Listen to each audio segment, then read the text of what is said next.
every one of these deals that we're talking about today, I would have walked away from at the purchase agreement point. Yeah. Is it possible that it's wet?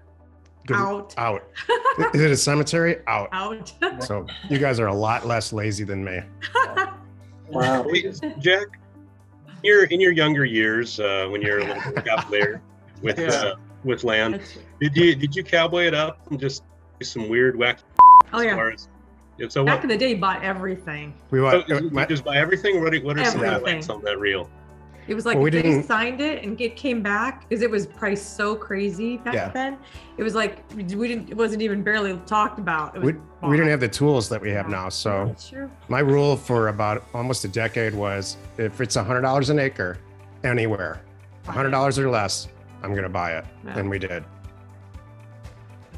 It was just a machine. We never looked at it. There was no due diligence period. I didn't even talk about access, nothing. That's all it was. Buy for 100 and sell for 200. But a lot of stuff changed, which is good. You know, I will add, we make a lot more money now than back then, with a lot less stress and a lot less customer service and way fewer deals. And, you know, we really kind of grew up. We didn't grow up to the point where you guys grew up, apparently, where you're checking wetlands and stuff, but we did.